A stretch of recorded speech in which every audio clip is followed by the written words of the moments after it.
Mike Tyson cried before every fight. Yeah, the baddest man on the planet, the guy who knocked out grown men in seconds. He sat in the locker room, tears running down his face, shaking. But here's the twisted part. That's exactly why he won.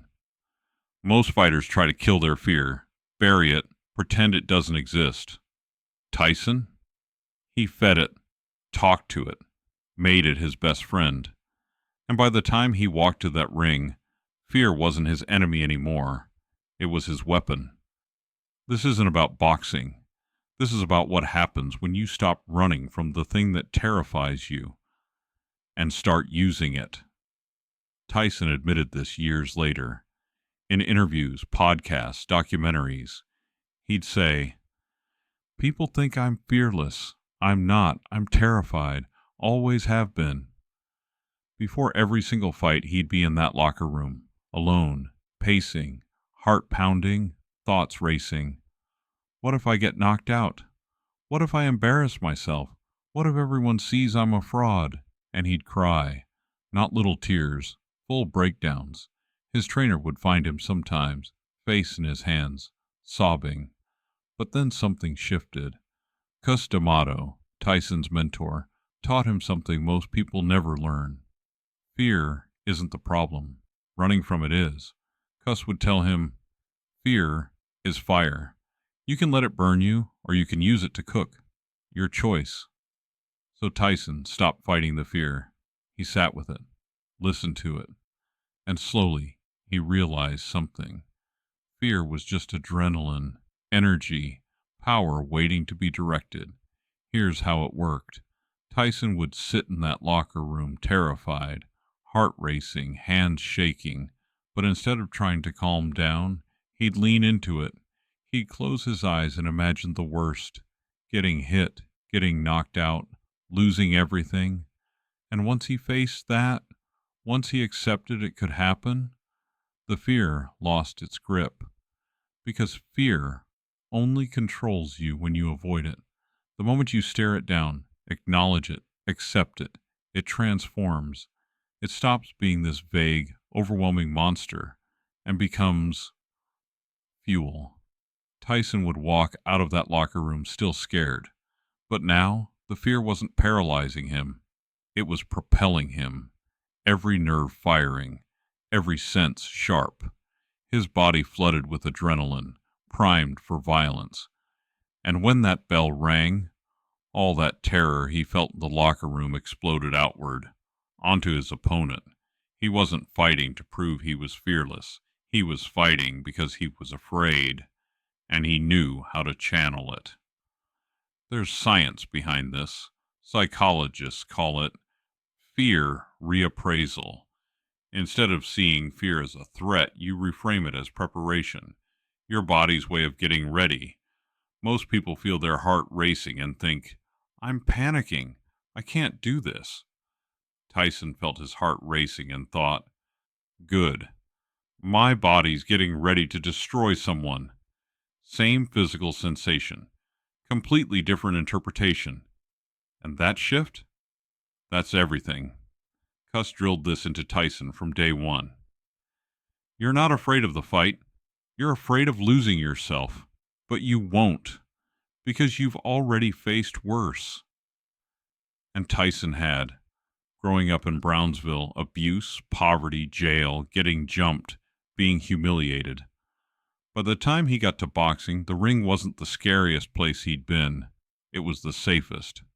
Because in the ring, the rules were clear. Hit, don't get hit, win. Outside the ring, life was chaos, unpredictable, uncontrollable. But inside those ropes, Tyson had control, and fear reminded him to stay sharp. Tyson once said in an interview, everyone's got a plan until they get punched in the mouth. That quote, it's about fear. Most people's plans fall apart the second fear shows up. They freeze, they hesitate, they overthink. But Tyson expected fear, welcomed it, knew it was coming. So when it arrived, he wasn't surprised. He was ready. There's this clip from an old interview where Tyson's talking about pre-fight nerves. The interviewer asks, "Do you ever feel like you're going to lose?" Tyson nods. "Every time, every single time, I'm convinced I'm going to get knocked out." The interviewer looks confused. "Then how do you win?" Tyson smiles. "Because I know my opponent's thinking the same thing. Difference is, I've already accepted it. He's still fighting it." That's the edge. Not fearlessness. Acceptance. When you accept that the worst could happen, you stop wasting energy avoiding it. You stop tensing up. You stop second-guessing. You just move. And movement beats hesitation every single time. Here's what Tyson's pre-fight routine actually looked like. He'd sit alone, close his eyes, let the fear wash over him, feel it fully, the nausea, the doubt, the terror. Then he'd stand up, look in the mirror, and say out loud, "I'm the most dangerous man in the world." Not because he believed it was true, but because he needed to become it. He'd slap himself hard, wake his body up, get the blood flowing. Then he'd shadow box, fast, explosive, until the fear turned into focus. By the time he walked out, he wasn't calm. He was electric. And that energy, born from fear, made him unstoppable. So what's the takeaway here? What can we learn from a guy who cried before knocking people unconscious? Simple. Stop treating fear like the enemy. Fear isn't a sign you're weak. It's a sign you're about to do something that matters. Something risky. Something real. The people who never feel fear, they're not brave. They're comfortable.